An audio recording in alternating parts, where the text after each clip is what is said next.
ಕರ್ನಾಟಕ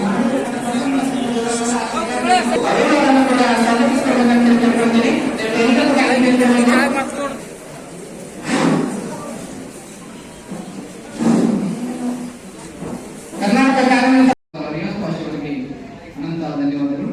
ಇವಾಗ ಕಾರ್ಯಕ್ರಮದ ಕರ್ನಾಟಕ ಕಾರ್ಯಕ್ರಮ ಪತ್ರಕರ್ತರ ಸಂಘ ತಾಲೂಕು ಘಟಕ ಅವರು ಆಯೋಜಿಸಿರುವಂತಹ ಪತ್ರಿಕಾ ದಿನಾಚರಣೆ ಕಾರ್ಯಕ್ರಮಕ್ಕೆ ನೂತನ ಕಾರ್ಯಕ್ರಮವನ್ನು ಜ್ಯೋತಿ ಬೆಳೆಸುವ ಮೂಲಕ ಸರ್ವ ಅತಿಥಿಗಳು ಕೂಡ ಕಾರ್ಯಕ್ರಮವನ್ನು ಜ್ಯೋತಿ ಬೆಳೆಸುವ ಮೂಲಕ ಕಾರ್ಯಕ್ರಮಕ್ಕೆ ಚಾಲನೆ ನೀಡಿದರು.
ಮಾಡ್ತೀನಿ ಅಂತಿದ್ದೆ.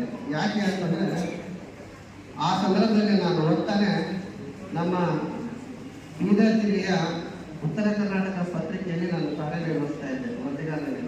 ಆವಾಗ ಬೆಂಗಳೂರಲ್ಲಿ ಕಾಮಾಕ್ಷಿಪಾಳ್ಯದಲ್ಲಿ ನಮ್ಮ ಉತ್ತರ ಕರ್ನಾಟಕ ಬೀದರ್ ಉತ್ತರ ಪತ್ರಿಕೆ ಪ್ರಾರಂಭವಾಗ್ತಾವಲ್ಲ, ಆ ಸಂದರ್ಭದಲ್ಲಿ ನಾನು ಬೆಂಗಳೂರಲ್ಲಿ ಕಾಮಾಕ್ಷಿಪಾಳ್ಯದಲ್ಲಿ ನಮ್ಮ ಉತ್ತರ ಕರ್ನಾಟಕ ಪತ್ರಿಕೆಯ ವರದಿಗಾರನಾಗಿ ನಾನು ಕೆಲಸ ಮಾಡ್ತಾ ಇರುವಾಗ ಅವಾಗಲ್ಲಿ ಆ ಪತ್ರಿಕೆಯ ಸಂಪಾದಕರಾಗಿರ್ತಕ್ಕಂಥ ಅರವಿಂದ್ ವಾಲಿ ಅಣ್ಣ ಅವರು, ಇಲ್ಲ ನೀವು ಬೀದರ್ ಜಿಲ್ಲೆ ಮಾಡ್ತೀವಿ ಮಾಡು, ನಾನು ಎಲ್ಲ ರೀತಿಯ ನಿಮಗೆ ಸಹಕಾರ ಕೊಡ್ತೇನೆ, ಏನು ಬೇಕು, ಯಾವ ಪತ್ರಕರ್ತರಿಗೆ ಬೇಕು, ಎಲ್ಲಿ ಹೋಗಬೇಕು, ಅಥವಾ ವ್ಯವಸ್ಥೆ ಬೇಕು, ಎಲ್ಲ ಮಾಡ್ತೀವಿ ಅಂತ ನನಗೆ ಒಂದು ರೀತಿಯಿಂದ ಹುಡುತುಂಬಿಸಿ ನನ್ನನ್ನು ಬೀದರ್ ಜಿಲ್ಲೆಯ ಪತ್ರಿಕೆಗಳ ಅಧ್ಯಯನ ಮಾಡೋಕ್ಕೆ ಒಂದು ಅವಕಾಶ ಕಲ್ಪಿಸಿರೋದು ನಮ್ಮ ಬೀದರ್ ಜಿಲ್ಲೆಯ ಉತ್ತರ ಕರ್ನಾಟಕ ಪತ್ರಿಕೆ. ಈ ಹಿನ್ನೆಲೆಯಲ್ಲಿ ಆ ಸಂದರ್ಭದಲ್ಲಿ ನಾವು ಬೀದರ್ಗೆ ಬಂದಾಗ ನನಗೆ ಎಲ್ಲ ಪತ್ರಕರ್ತರು ಒಂದು ರೀತಿಯ ಭಾರಿ ಒಂದು ಸಹಕಾರ ಕೊಟ್ಟು ಬೀದರ್ ಜಿಲ್ಲೆಯ ಪತ್ರಿಕೋದ್ಯಮ ಇತಿಹಾಸ ಕಟ್ಟಿಕೊಳ್ಳಕ್ಕೆ ಒಂದು ಅವಕಾಶ ಮಾಡಿಕೊಟ್ರು.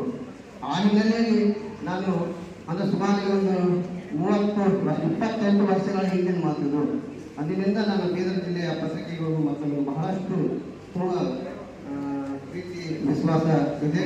ಅದಲ್ಲದೆ ಈಗಲೂ ಕೂಡ ನಾನು ಪತ್ರಿಕೆಗೆ ನಮ್ಮ ಸುಮಂಗಳ ಪತ್ರಿಕೆಯಲ್ಲಿ ಬೀದರ್ ಜಿಲ್ಲೆಯ ಸುದ್ದಿಗಳನ್ನೇ ಕೂಡ ನಾನು ಕೂಡ ನೋಡ್ತಾ ಇರೋದು, ಪರಿಶೀಲನೆ ಮಾಡಿ ನಡೆಸ್ತಾ ಇರೋದು. ಇನ್ನೊಂದು ಮುಖ್ಯವಾಗಿ ನಾನು ಹೇಳ್ಬೇಕಂತಂದ್ರೆ, ಸ್ವಲ್ಪ ನಾನು ಬೆಂಗಳೂರಿನಲ್ಲಿ ಇದ್ದಾಗೆ ಶ್ರೀ ಜಗದ್ಗುರು ಬಸವೇಶ್ವರ ಸೇವಾ ಕೇಂದ್ರ ಅಂತ ಒಂದು ಸಂಸ್ಥೆ ಹುಟ್ಟುಹಾಕಿದ್ದೆ. ಆ ಸಂದರ್ಭದಲ್ಲಿ ಒಂದು ವಿಚಾರ. ವೀಕ್ಷಕರೇ, ಈ ವಿಡಿಯೋ ನಿಮಗೆ ಇಷ್ಟ ಆಗಿದ್ರೆ ಈ ಕೂಡಲೇ ಸಬ್ಸ್ಕ್ರೈಬ್, ಕಮೆಂಟ್, ಲೈಕ್ ಮಾಡಿ ಹೊಸ ವಿಡಿಯೋಗಳನ್ನು ಮಾಡಲು ಬೆಂಬಲವನ್ನು ನೀಡಿ.